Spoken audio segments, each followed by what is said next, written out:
ಬೇಕೇ ಬೇಕು, ನ್ಯಾಯ ಬೇಕು, ಬೇಕೇ ಬೇಕು, ನ್ಯಾಯ ಬೇಕು, ಬೇಕೇ ಬೇಕು. ನ್ಯಾಯ ಬೇಕು.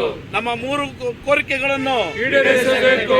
ಪ್ರಾದೇಶಿಕ ಸೆಮಿನರಿ, ಆಗಲೇಬೇಕು, ಪ್ರಾದೇಶಿಕ ಸೆಮಿನರಿ, ಆಗಲೇಬೇಕು, ಪ್ರಾದೇಶಿಕ ಗುರುಮಠ, ಆಗಲೇಬೇಕು, ಎಲ್ಲಾ ಚರ್ಚ್ಗಳಲ್ಲಿ ಕನ್ನಡ, ಆಗಲೇಬೇಕು, ಎಲ್ಲಾ ಚರ್ಚ್ಗಳಲ್ಲಿ ಕನ್ನಡ, ಆಗಲೇಬೇಕು.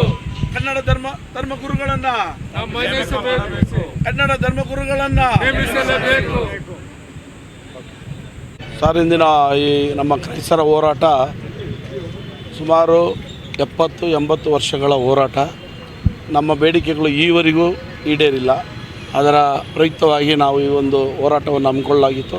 ಇವತ್ತಿನ ಅಜೆಂಡಾ ಏನೆಂದರೆ, ಈ ಕ್ರೈಸ್ತರಿಗಾಗಿ ಒಂದು ಪ್ರಾದೇಶಿಕ ಗುರುಮಠ ಬೇಕಂತ ಒಂದು ಆಗ್ರಹವನ್ನು ಮಾಡಿದ್ವಿ. ಎರಡನೇದು ಬಂದು ಎಲ್ಲ ಚರ್ಚ್ಗಳಲ್ಲೂ ಕನ್ನಡವನ್ನು ಪ್ರಾದೇಶಿಕ ಭಾಷೆಯಾಗಿ ಹಾಗೂ ಆಡಳಿತ ಭಾಷೆಯಾಗಿ ಎಲ್ಲ ಚರ್ಚ್ಗಳಲ್ಲೂ ಸ್ಥಾಪನೆ ಮಾಡಬೇಕು. ಈ ಕೂಡಲೇ ಅದನ್ನು ಅನುಷ್ಠಾನಕ್ಕೆ ತರಬೇಕು. ಎಲ್ಲ ಬೇರೆ ಭಾಷೆಗಳು ಯಾವುದಿದೆ, ತಮಿಳು ಇರ್ಬೋದು, ಮಲಯಾಳಂ ಇರ್ಬೋದು, ಹಿಂದಿ ಇರ್ಬೋದು, ಮತ್ತೊಂದು ಯಾವುದೇ ಇರ್ಬೋದು, ಈ ಭಾಷೆಗಳನ್ನು ಈ ಕೂಡಲೇ ಇಲ್ಲಿ ತೆರವುಗೊಳಿಸಿ ಕನ್ನಡವನ್ನೇ ಮಾತ್ರ ಇಲ್ಲಿ ಅನುಷ್ಠಾನಕ್ಕೆ ತರಬೇಕು.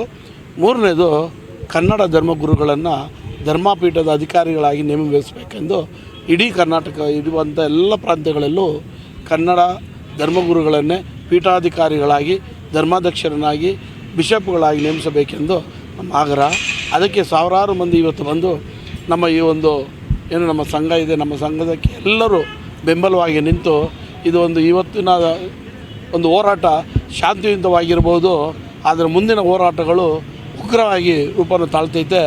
ಅವರ ಏನೋ ಒಂದು ನಿವಾಸ ಇದೆ, ಧರ್ಮಾಧ್ಯಕ್ಷರ ನಿವಾಸ, ಆ ನಿವಾಸಕ್ಕೂ ನಾವು ಮುತ್ತಿಗೆಯನ್ನು ಹಾಕ್ತೇವೆ. ಅವರು ಯಾವ ಧರ್ಮಕೇಂದ್ರಗಳಿಗೆ ಬರ್ತಾರೆ, ಯಾವ ಚರ್ಚ್ಗಳಿಗೆ ಬರ್ತಾರೆ, ಅಲ್ಲೆಲ್ಲ ಅವರ ವಿರೋಧ ಇರುತ್ತೆ. ಇದನ್ನೆಲ್ಲ ಅರ್ಥಕೊಂಡು ಅವರು ಈ ಕೂಡಲೇ ನಮ್ಮ ಏನೋ ಒಂದು 3 ಬೇಡಿಕೆಗಳಿದೆ, ಇದನ್ನು ಅವರು ಅನುಷ್ಠಾನಕ್ಕೆ ತಂದು ಒಳ್ಳೆಯ ಧರ್ಮಾಧಿಕಾರಿಯಾಗಿ ಇನ್ನು ಉಳಿದ ಅವರ ಒಂದು ಅಧಿಕಾರ ಹುದ್ದೆಯನ್ನು ಶಾಂತಿಯಿಂದ ಇದ್ದು ಹೋಗಬೇಕಾಗಿ ನಾವು ಅವ್ರನ್ನ ಕೇಳ್ಕೊಳ್ತೀವಿ. ಈ ಯಾವುದಕ್ಕೂ ಇವರು ಮನೆ ಹಾಕಿಲ್ಲ ಅಂದರೆ ಈ ಕೂಡಲೇ ಇವರು ನಮ್ಮ ಏನೋ ಒಂದು ಕರ್ನಾಟಕದ ಪ್ರಾಂತ್ಯದಲ್ಲಿ ಧರ್ಮಾಧಿಕಾರಿ ಪೀಠನ ಅಲಂಕರಿಸಿದ್ದಾರೆ, ಈ ಕೂಡಲೇ ತ್ಯಾಗ ಮಾಡಿ ಇವರು ಹೊರಟು ಹೋದರೆ ನಮಗೆ ತುಂಬ ಸಂತೋಷ. ಕನ್ನಡಿಗರನ್ನ ಬದುಕಿಸಿದ ಒಂದು ಪುಣ್ಯ ಈ ಪುಣ್ಯಾತ್ಮನ ಬರುತ್ತೆ ಅಂತೇಳಿ ನಾನು ಅವ್ರನ್ನ ಕೇಳ್ಕೊಳ್ತೀನಿ. ಈ ಹೋರಾಟ ಇನ್ನೂ ಹೆಚ್ಚಿನ ಉಗ್ರ ರೂಪ ತಾಳುತ್ತೆ. ಇದು ಈಗ ಮಾತ್ರ ಹತ್ಕೊಂಡಿದೆ, ಇದು ಬೆಂಕಿ ಉರಿತಾನೆ ಇರುತ್ತೆ. ಯಾವುದಕ್ಕೂ ಬಗ್ಗಲ್ಲ ಜಗ್ಗಲ್ಲ. ನಮ್ಮ ಹೋರಾಟ ಹೀಗೆ ಇರುತ್ತೆ. ಎಲ್ಲ ಕೋರಿಕೆಗಳು ನೆರವೇರಿದ್ರೆ ನಮ್ಮದು ಶಾಂತಿ, ಇಲ್ಲಾಂದರೆ ಕ್ರಾಂತಿಯಾಗಿ ಮುಂದುವರಿಯುತ್ತೆ. ಇವತ್ತಿನ ಒಂದು ನಮ್ಮ ಏನು ಈ ಒಂದು ಹೋರಾಟದ ವೇದಿಕೆಯನ್ನು ನಮ್ಮ ಮಾಜಿ ಸಭಾಪತಿಗಳಾದಂಥ ಹನುಮಂತಯ್ಯ ಅವರು, ಕೇಂದ್ರ ಸರ್ಕಾರ ಅವರು, ನಂತರ ನಮ್ಮ ಡಾಕ್ಟರ್ ರಾಜ್ಕುಮಾರ್ ಅಭಿಮಾನಿಗಳ ಸಂಘದ ರಾಜ್ಯಾಧ್ಯಕ್ಷರಾದ ಸಾರಾ ಗೋವಿಂದರವರು, ಹಾಗೂ ಮನು ಬಳಿಗರ್ ಅವರು, ಸಾಹಿತ್ಯ ಪರಿಷತ್ತಿನ ಅಧ್ಯಕ್ಷರಾದಂಥವರು, ನಂತರ ರಾಣಂ ಚಂದ್ರಶೇಖರ್ ಅವರು, ಹಾಗೂ ಪದ್ಮಿನಿ ನಾಗರಾಜ್ರವರು, ಹಾಗೂ ವಾಚ ಚೆನ್ನೇಗೌಡರು, ಗುರುದೇವ್ ಪ್ರಸಾದ್ ಅವರು, ಆದ ನಂತರ ನಮ್ಮ ಪ್ರಸಾದ್ರವರಲ್ಲ ಆರ್ಯ ಪ್ರಸಾದ್ರವರು, ಡೊಮಿನಿಕ್ ಸರ್, ನಮ್ಮ ಕ್ರೈಸ್ತ ಇದರ ಸಾಹಿತಿಗಳಾದಂಥ ಕುಲಪತಿಗಳು ಆದಂಥ ಡೊಮಿನಿಕ್ರವರು, ಹಾಗೂ ನಮ್ಮ ಮಹಿಳೆಯರ ವಿಭಾಗದಲ್ಲಿ ಕ್ರೈಸ್ತರ ಸಾಹಿತಿಗಳಾದಂಥ ರೀಟಾ ರೇಣಿಯವರು, ಇನ್ನೂ ಅನೇಕ ನಮ್ಮ ಜಾಕೋ ಫ್ರಾನ್ಸಿಸ್, ನಮ್ಮ ಹಿರಿಯ ಈ ಸಂಘದ ಅಧ್ಯಕ್ಷರಾಗಿ ಈ ಸುಮಾರು ವರ್ಷಗಳ ಕಾಲ ಈ ಸಂಘವನ್ನು ಮುನ್ನಡೆಸ್ಕೊಂಡು ಬಂದಂಥ ಅಧ್ಯಕ್ಷರು, ಹಾಗೂ ಪಿ ಸಿ ಅಂತೋಣಿ ಸ್ವಾಮಿ ಸಾಹಿತಿಗಳು, ಹಾಗೂ ಎಲ್ಲ ಇನ್ನೂ ಅನೇಕ ಕನ್ನಡಪರ ಹೋರಾಟಗಳು ನಮಗೆ ಭಾವ್ಯ ಬೆಂಬಲವನ್ನು ಸೂಚಿಸಿದ್ದಾರೆ.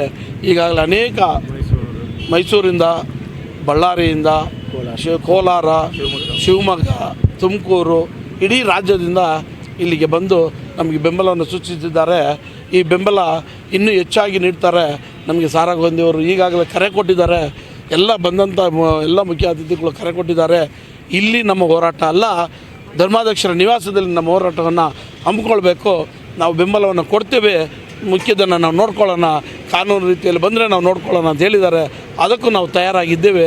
ಮುಂದಿನ ರೂಪುರೇಷೆಗಳನ್ನು ನಾವು ಉಗ್ರ ರೂಪದಲ್ಲೇ ಮಾಡ್ತೀವಿ ಅಂತೇಳಿ ನಾನು 2 ಮಾತು. ನನ್ನ ಹೆಸರು ಐಸಾಕ್ ಅಂತ, ಅಖಿಲ ಕರ್ನಾಟಕ ಕಥೋಲಿಕ್ ಕ್ರೈಸ್ತರ ಕನ್ನಡ ಸಂಘದ ಅಧ್ಯಕ್ಷರು. ಅದೇ ರೀತಿ ನಮ್ಮ ಸಂಘದ ಸದಸ್ಯರುಗಳು, ನಮ್ಮ ಕಾರ್ಯದರ್ಶಿಗಳು, ನಮ್ಮ ಖಜಾನ್ಸಿ ಅವರು, ನಮ್ಮ ಇವರು ಕಾರ್ಯದರ್ಶಿಗಳು ಇನ್ನೆಲ್ಲ ಇಲ್ಲಿರುವಂಥ ಎಲ್ಲ ನಮ್ಮ ಕನ್ನಡದ ಕಟ್ಟಾಳುಗಳು ಈ ಸಂಘದ ಸದಸ್ಯರಾಗಿ ದುಡಿಯುತ್ತಿದ್ದಾರೆ. ನಮ್ಮ ಸಂಘದ ಉದ್ದೇಶಗಳನ್ನು, ನಮ್ಮ ಕೋರಿಕೆಗಳನ್ನು ಈ ಧರ್ಮಾಧ್ಯಕ್ಷರು ಇವರ ಒಂದು ಯಾವ ಅಧಿಕಾರದ ಅವಧಿಯಲ್ಲಿ ನಡೆಸ್ಕೊಟ್ರೆ ತುಂಬ ಒಳ್ಳೆಯದು, ಶಾಂತಿಯುತವಾಗಿ ನಡೆದ್ರೆ ನಮಗೂ ಒಳ್ಳೆಯದು.